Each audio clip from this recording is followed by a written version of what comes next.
Hot Toys or Medicom? Who made the better Raiden figure from Metal Gear Solid? Today we're going to take a look at both and compare.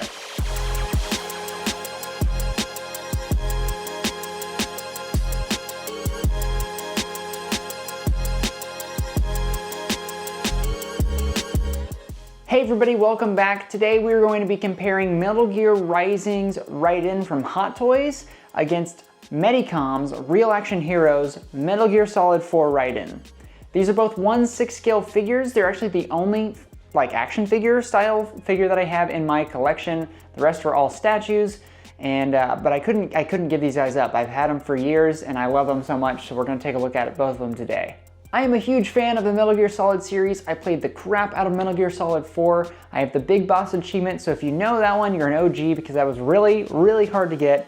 And these figures are awesome. They're actually the only action figure style ones that I have in my collection. The rest are all statues. So let's dive right in, take a look at these guys. Now these are both 1/6 scale figures. Hot Toys made theirs in 2015 with the Rising game as that came out. And the OG Metal Gear Solid 4 version came out in like 2008, 2009 with the release of the Metal Gear Solid 4 video game. So they're pretty old. Definitely not on the shelf anymore. If you want these for yourself, you're gonna have to go aftermarket. They were both around the $200 to $300 mark, and I don't think the price has gone up significantly for both of these. You're probably paying at least $300 for either one, but if you check eBay, the prices go up and down, so you might get a good deal if you're looking for it. Now the pose for both of these is kind of whatever you want. They come in a traditional museum style pose where they're just straight up and down like a action figure standing in the box. And I actually pose mine that way just because I feel like it's really difficult to pose these guys in their like rubber skin suits that they have. I think they look great, but they're not great for posing. So in this case, the pose section of the review is kind of just whatever you can get them to do. And I might throw some examples up on the screen of people who have posed theirs better than mine. But for me, I'm worried about the suits ripping. It's rubber and it will crack and degrade over time. So I'm just gonna keep them like this. I think it looks best this way anyway.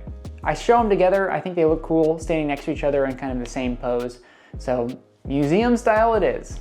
Now when it comes to the sculpt for these guys, it's actually really impressive how much detail they were able to get into these for how old they are.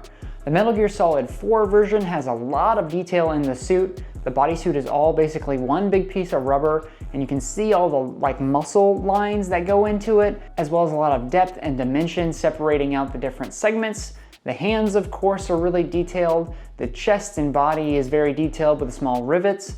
And then when you get up to the face and the hair, it's not bad. It's really sculpted pretty well. The visor and the eyepieces are actually moving, and he's got some pretty cool accessory bits in the mixed media of the belts, as well as his knife and sword that he's got on him too. Raiden, on the other hand, has a mix of rubber and metal plating for his armor. The mixed media there is really neat. I love the details in the undersuit on the rubber pieces, and then the armor on top adds a lot of layering, adds a lot of size to him. It feels like a bigger figure, a bigger guy. And the armor looks really good. Being plastic and hard gives a better finish than just all of it being sculpted out of the rubber or all of it being plastic. So it looks like a much nicer, higher quality figure than if it was just one piece of plastic kind of sculpted together. Now when it comes to the face sculpt, the Medicom version is decent.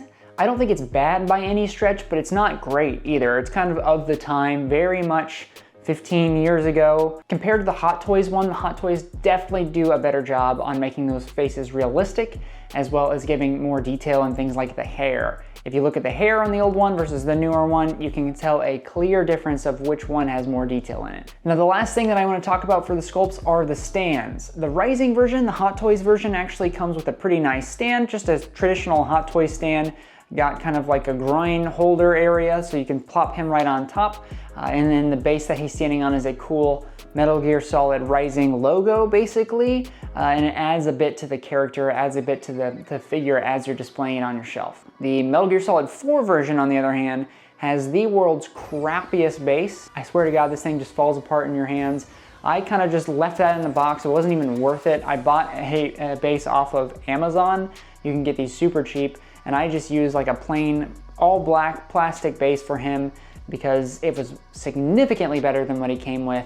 Yeah, the one he came with is trash. Don't ever use that. Just I'd rather just lean him against the wall, honestly. Hey, if you guys are enjoying this video, don't forget to like down below. It is completely free and it helps the channel way more than you may think. Now on to the paint. These two are very different, and to state the obvious, one's very dark, one's very light, and let's talk about that for a second. So the Metal Gear Solid 4 version is all tans, it's sandy colors, but you've got some really cool translucent pieces in there and the plastic armor bits. His visor, shoulders, on his shins and back, there's a couple of different parts that have this like translucent plastic, almost rubbery material that adds so much to this figure, and it really brings it from just kind of like a lower class, lower scale figure to something that's worth the value that you pay for it. I am a huge fan of this design. Personally, I actually prefer the Metal Gear Solid 4 design over the Rising one. I know that might be controversial. The Rising one's super cool, but the OG is my favorite. And I think they did a great job kind of showing that in the paint on this figure. The hair on this guy is very silvery. There's not much depth. It's kind of like a can of silver spray paint, so it's not great by any stretch. And the face itself is also not painted super well, but it is 15 years old. I think painting techniques have gotten a lot better since then, but I can't complain. This is definitely the best version of the Metal Gear Solid 4 Raiden that there is. It's just not amazing, especially when you compare it to the statues that I've got behind me here, some of the really high-end ones. This is very clearly only $200 when you're comparing it to something that was $1,000. Obviously, the difference in paint is gonna be pretty substantial. I don't hate it, don't get me wrong. I'm not a hater on this guy. It's just not amazing. The Rising version, on the other hand, is actually really good. Hot Toys does a great job at quality control and getting these things out in a really detailed manner. I love the differences in the suit. The flats of the undersuit versus the metallics of the armor pop greatly. Both of these statues, I forgot to mention, have really detailed like markings and words and letters and numbers all over the suits. Those are very cool and they look great on both. But back to the Rising one, his face sculpt and his hair are significantly better. Not only is the sculpt better, but the paint application for the hair is way nicer. It's still pretty silvery, but it looks more natural. And the face, of course, looks significantly more realistic than the Metal Gear Solid 4 version. Now we're gonna add a different section in here that we don't normally do, but it's going to be swap outs. With figures, you get a lot of swap outs, a lot of interchangeable pieces. So you can pose those guys exactly how you want, but a lot of times it leaves a lot to be desired because things get left in the box. So let's take a look at what these guys come with. The Metal Gear Solid 4 Raiden comes with a couple of different hand swap outs, as well as, and you can actually put these on him, his boot knife, his leg pouch gun, and then there's also some additional parts and pieces that he comes with as well. I actually got this Raiden off of eBay, and he did come with a jacket.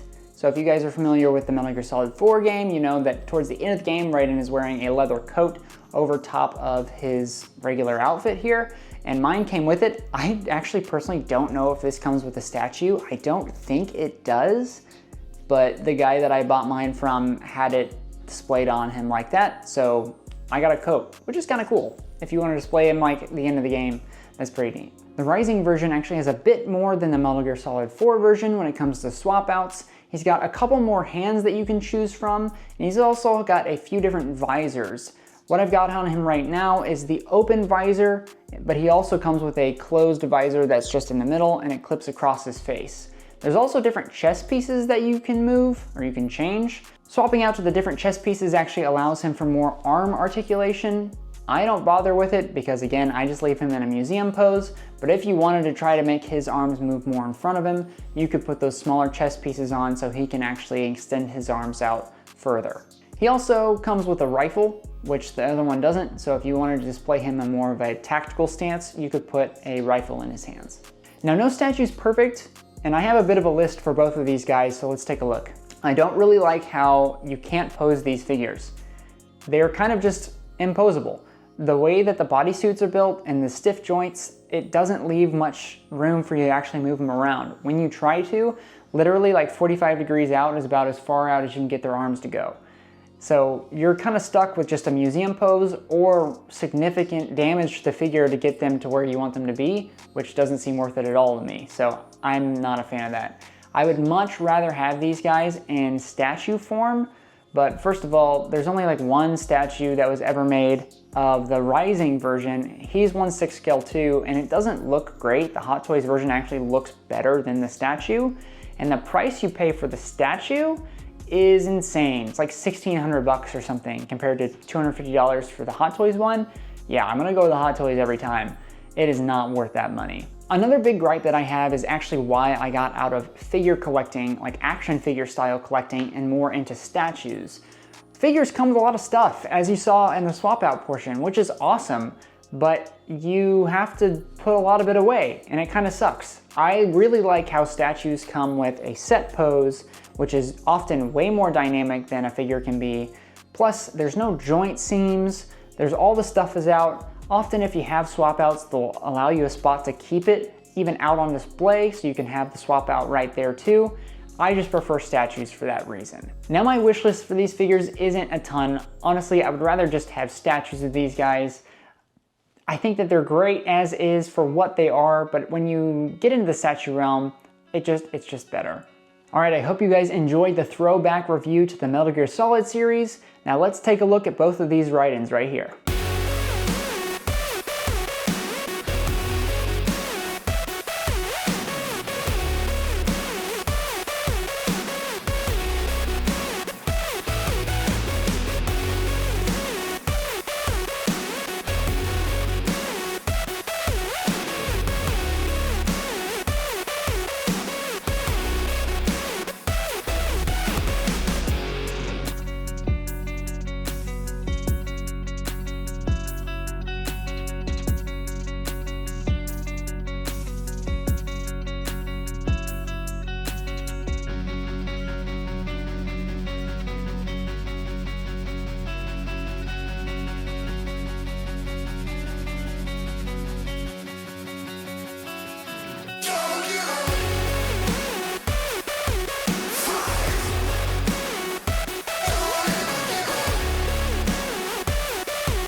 I've got a big soft spot for Raiden when it comes to Metal Gear Solid and figures, of course.